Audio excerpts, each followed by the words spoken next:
This looks like a good place to find some amazing and hype news about the new Kingdom Hearts collab coming to FFBE. We get Riku and Sephiroth. They're a little bit dampened down from their JP cells with some global buffs. A little bit weird. Sora and Kingdom Hearts Cloud finally get their buffs, returning them to hopefully, a place where we can start using them and being happy about it, damage-wise. And then Katy Perry comes, but who gives a shit? Because I'm so excited about Kingdom Hearts. Let's get into it.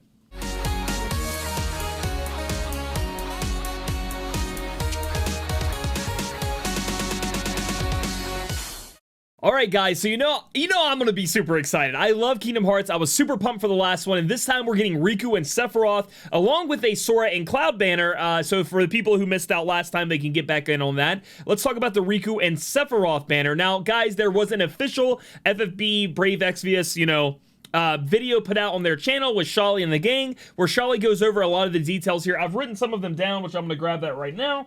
But, if you guys want to hear it straight from her, you guys would like to watch that video, please go check it out. So, they're both going to be damage dealers, and sadly, there is a news update in the middle of this that says they will be dampened down a bit from their JP version, like Cloud and Sora was. I don't think they should be. They weren't like they were good on the JP version, but they weren't like something that needs to be dampened down in global. I just don't think so. I think some of our global units can almost match them as it is now, or match them anyway.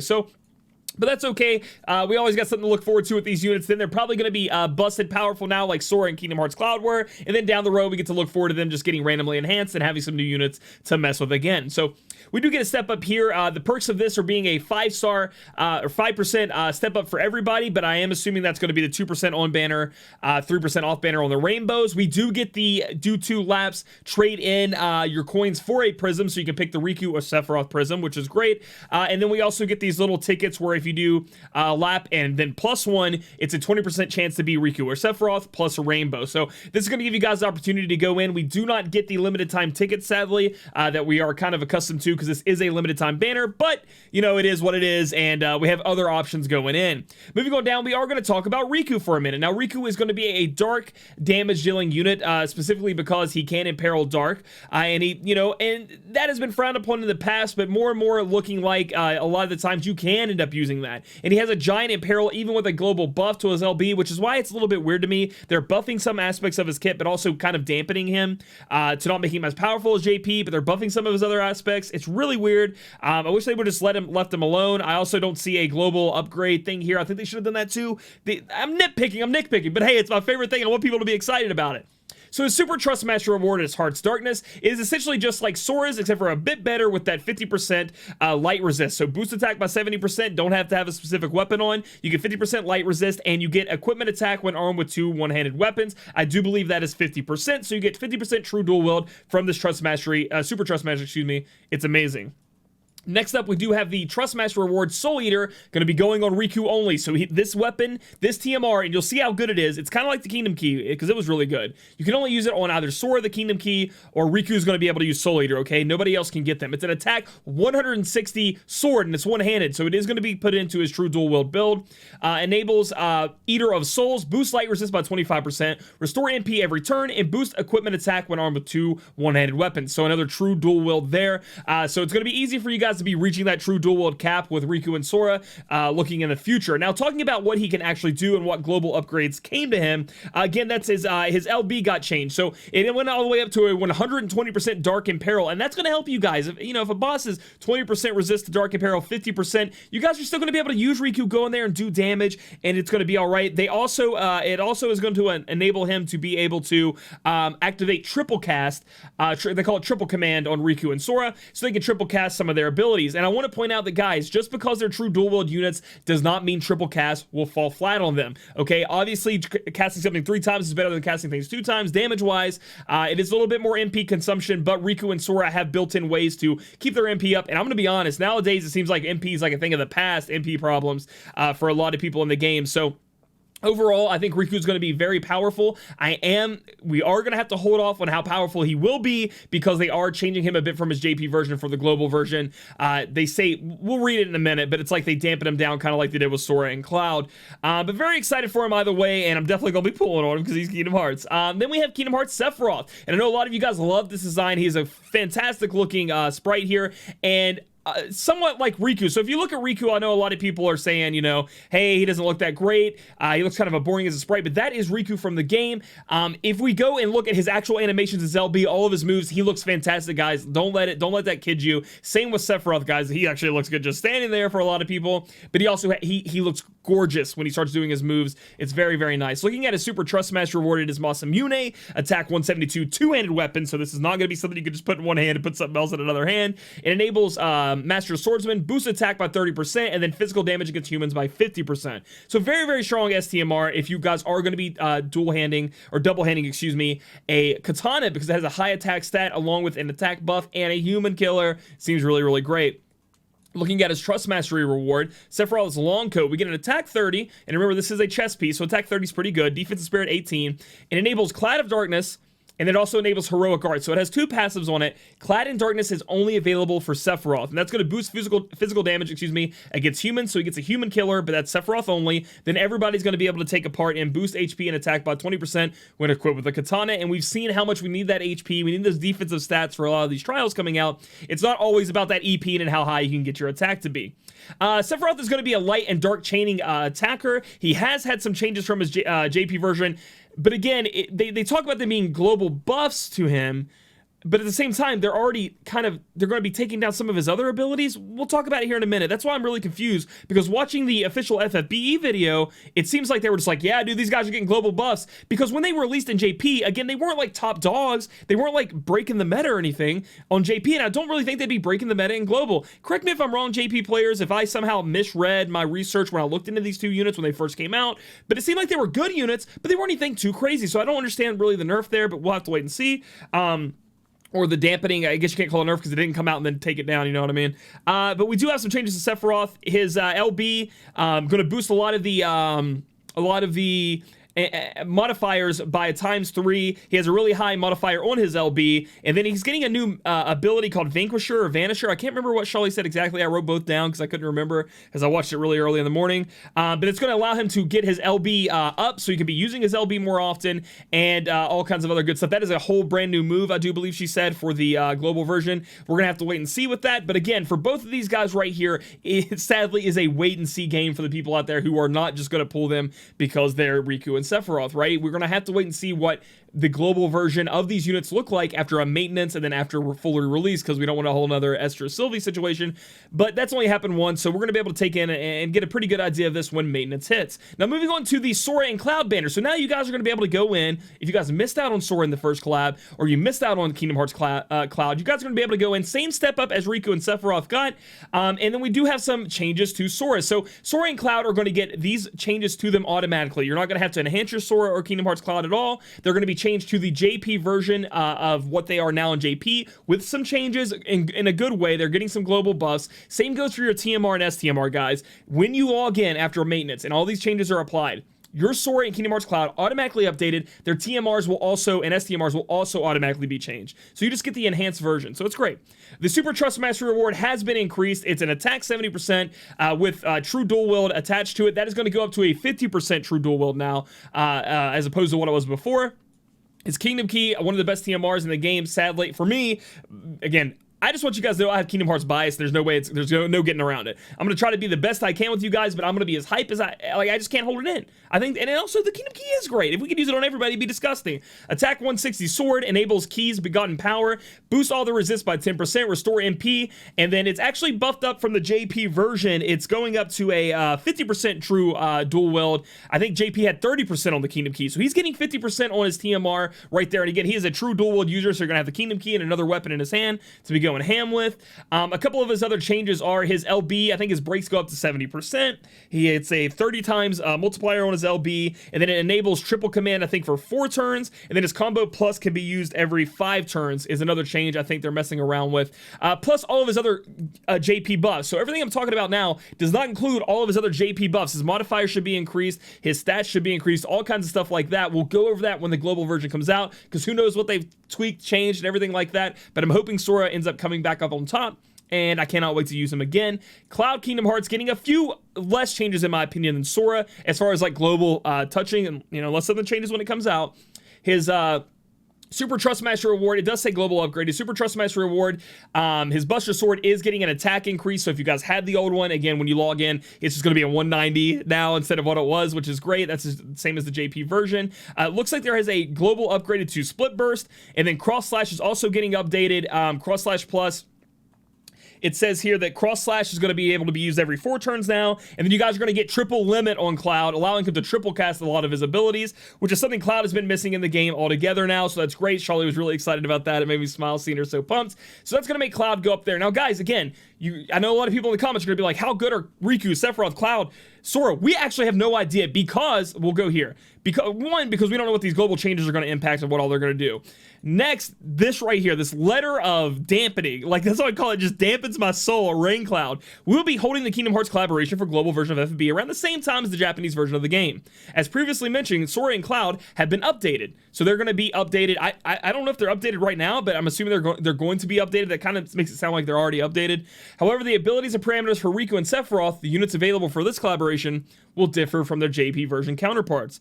The variance is due to a difference in the balance across the 2 separate games. Regardless, these 2 units have been designed to be incredibly helpful in the current state of global version. Rest assured that when global version reaches the current game balance of Japanese version, Riku and Sephiroth will be buffed accordingly. So, I don't know what they're going to be like. See, this right here, we cannot go off the JP version for any of this stuff, in my opinion. Maybe Sora and Cloud a little bit, but Riku and Sephiroth, they're going to be totally different. I mean, there's even changes in here with 120% in peril as compared to Riku, all kinds of stuff. So I'm very excited to see it. And you know, the last time Sora and Cloud come out, they were dampened and nerfed from their JP version selves, but they were still really good, and we could use them a lot, and they were powerful. So I think Riku and Sephiroth will be the same. Either way I'm pulling, you know how that's going to be. So next up, we have the Katy Perry. I knew this was going to be another unit. I've been talking about it forever. Katy Perry's coming back, and we have AI Katy. AI Katy looks like garbage to me. This looks ridiculous. I don't know. Maybe, like, Katy Perry's out here stealing other people's songs, and now she's stealing time in my FFBE game. I'm sick of it. But there are some people out there that like her, so if you do like her, let's go over her unit. There's going to be a limited to 4 time step-up summon where you spend 5,000, you get a 10+1, and AI Katy 2 times rates, and then you spend 5,000, you get an AI Katy. So there you go. If you want one, it's going to be pretty easy to get your hands on one. Overall, I think she is a grab for most players, like not because she's Katy Perry, but because of these Super Trust Master rewards and the Trust Master reward, okay? Upgrade packages are STMR, Attack 40, Magic 40. It gives you these 3 abilities, and it says activate life extension every turn, enable. So I'm assuming, is life extension this move that's coming down here? And if it's enabled every turn, it seems like passives that are just on there. Is it switching between 1, 2, 3? Honestly, we're gonna have to see how this STMR works before we say it's super broken, but if they're active all the time, if like life extension activates every turn, obviously you get it all the time, and all 3 of these activate, this STMR is gonna be bonkers because it covers so many different things. So you get attack 40%, and then you boost equipment attack when single wielding is equipped, so you get true double hand, true dual wield, and 40% attack on the first one. On the second one, you can put on rods or whips, so it's equip rod or whips enables you, so the unit can put either one of those on, and if either one of those are on, you get 50% magic. The next one is you can put on light shields or heavy shields, and if you put those on, you get 40% boost spirit, about 40% defense, and HP about 20% with a heavy shield, and then with a light shield, that was with a light shield, and with a heavy shield, defense 40, spirit, and HP 20% as well. So this thing could go on anybody, right? Like, this thing seems insane, but we'll have to see how it actually works because it says activates every turn instead of just being passives before you go into battle. I hope it's not like first one drive version upgrade, CPU version upgrade, security, and it keeps switching between the 3, because if it does, I don't know how good it's actually going to be. Those are high stats on an accessory when it comes to attack and magic, but we'll have to wait and see how that works out. And then our Trust Master reward, antivirus software, defense and spirit, plus 30 defense, 10% spirit, 10% great stats, nullify all status elements, so it's better than Ribbon already, and activate installation program for self at the start of battle. Once installation program is on you, you are boost resist to attack, defense, magic, and spirit reductions to yourself. Seems kind of like bonkers too. I really like that. Like if there's a boss out there that preemptively breaks your defense and spirit on your tank, you can throw this on. It's got some great tank stats along with having those boosted resistance up for a TMR. Seems pretty great. We're gonna have to wait and see how good AI Katy Perry is when she comes out so we can look into her. So I'm not gonna go too in depth with her right now, but it does seem like this could be a TMR STMR grab to try to get people going in, and that's fine. If that's what you like, go for it. We do have the Kingdom Hearts raid coming out where we got to fight a large body, which is kind of funny. I wish there was a way you could like attack him from behind, like you had to do something, you could turn around, you get him from behind, get him, and that was not something good to say. Anyway, you attack him where his weak spot is, okay? Shut up.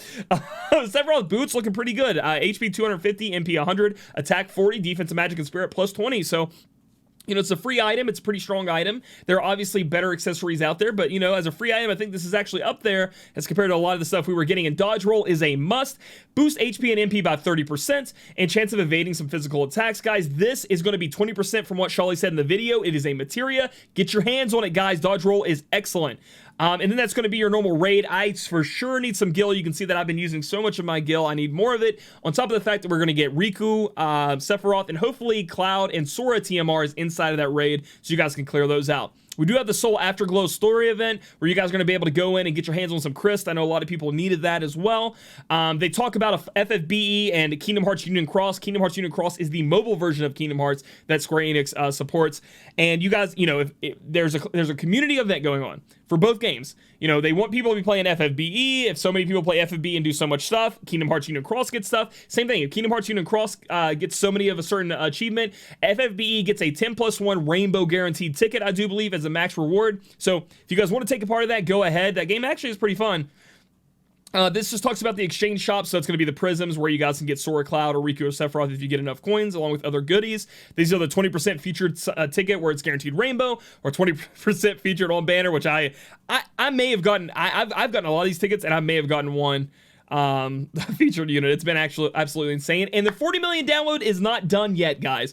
We have another round of 40 million downloads. So this seems like an anniversary event almost. There's so much stuff going on with it. 40 million raffle ticket is coming out now, where you guys are going to get a certain amount of lapis, and then you have a chance at one of these: 5-star EX ticket, 4-star EX ticket, golden enlightenment key, and super trust Moogle exchange token. So probably a lot of the time we're going to get those EX tickets, but you do get some lapis and EX tickets. That's great. And they have kind of a better version where it kind of eliminates some of those worse options there. You're going to get the lapis, and then you're also going to get a chance at a 5-star guaranteed EX ticket, 4-star EX ticket, or super trust Moogle exchange tickets. A lot of time that's going to be STMR exchange tickets, but STMR exchange ticket doesn't bother me too much. Rolling, I know a lot of people don't like them though. I love them, dude. You start pounding them, you get an STMR. Like, it's crazy. Moving on down, we do see that we get a lot of them, and it's due to logging in, so you guys got to make sure you log in to get a hold of these. They're also going to be bringing, where is it at? There's going to be more quests. So there's going to be a quest part 2 where it says you guys are going to get rare summon tickets, lapis, raffle tickets, and unique equipment again. So you guys are going to be able to go in and do that. They do talk about the summon raffle that we're going to be able to do. It's cool just to have these extra login summons you can do every day. And then they're also going to continue from the official FFBE video. They said they're going to continue the half off story part of this event, so you guys can get caught up in the story. I am only one story expansion behind. I know what happens. That's why I haven't done it yet. I've been spoiled or whatever. I was spoiled a long time ago. So I really need to catch up on that because there is another Esper in there. I don't think too useful, but I need to get it anyway. And then we have, as last but not least, Katy's limited quest. And if you thought another Katy Perry unit was crazy, how about 2? We have lovely Katy here. You guys just have to do some quests and you get a hold of her. She does have some interesting super trust master reward and TMR abilities. It's going to boost your spirit up, but also give you true double hand spirit. So if you're holding your equipment spirit is going to be boosted up. If I have a single weapon is equipped in both hands, so you put like a rod or something into somebody's hand or something like that and double hand it, and it gives you a lot of spirit. It's going to buff that up. So I think this is definitely worth doing, getting a hold of these, because it could come in handy when trying to hit those spirit thresholds. And maintenance is going to be on Wednesday, when we will learn how good Riku, Sephiroth, Sora, and Cloud are with their changes. So I'm very excited. I cannot wait. We haven't done a huge summon session on my stream in a long time. I think Oberic was like the biggest one, and we didn't even go that ham on him. It's time to go ham again. Riku and Sephiroth, you will be mine. I have an STMR ticket ready for Riku. Not really digging Sephiroth's STMR too much. That's just me. I really want Riku's. And very excited to have both of them in my repertoire. One of the things I do want to comment on is these buffs to Sora, Cloud, these buffs to Circe and Roberta. They're all really important, because before, when we had these all these countless damage dealers, it was flavor of the month, what do you get? They always increase in power creep. But now we have a reason to use them, and that is going to be in the you know, the trials where you have to beat it with like 25 units. They're going to keep coming out with those, because one of the questions they asked in the Q&A section for the official FFBE video was, is Scorn of the Echidna trial coming? And he said that yes, it's coming, but it's probably going to be in the form of, you know, one of the trials where you got to beat it with 25 different units, you know, on Elite and Legendary. And then he also said the Marlboro one will be coming there as well. So that's very interesting. So these different powerful DPS units will have different situations they'll be good, but also if they're all really good, it lets you have fun with gameplay, switch out these units. So that's what I'm liking about the global changes in the game, because there are different reasons to be using these different units. And even I had to kind of teach myself that, because I was really afraid of UOC Barts, because I thought this was coming, and it ended up coming. And it wasn't really about the UOC tickets for me. It was about my gil, because look at my gil, so I need to be careful about that. The other question they asked on the official FFBE video was, is there a gil cap increase? And he said, yeah, it's coming soon. Who the heck has gil cap increase? Who's not spending their gil? I know a lot of people do. A lot of people make fun of me all the time. They have so much gil, but that's that and what's going on there. So very excited about this week. Again, big summon session, 8 p.m. EST on Friday. Be there. I'd love to have you there rooting me on, hopefully, and not heckling me, but hey, you take what you can get. So if you guys like this video, give it a thumbs up. Comment down below if you think Riku and Sephiroth are going to top them damage charts or not. Follow me on Twitter. Hit me up on Twitch. Hit that follow button on Twitch. Come over and hang out with me. I always like talking to you guys on there. Guys, if you guys could do me a favor, hit that subscribe button, and you see that little bell next to it? Click that bell. What that bell does is it allows you to get alerts when I post a video. So if you're cool with getting a notification and being like, hey, Claic posted another video, watch his stupid face, and you guys want that, you want to know when my videos are going. YouTube has changed our algorithm greatly this past month, and I've seen a dampening in my, I keep using the word dampening. I get addicted to words, in my viewership, and I think it's due to that algorithm change. So I really need you guys to hit those bells if you want to watch my videos. I'd appreciate it. So we'll catch you guys in the next video.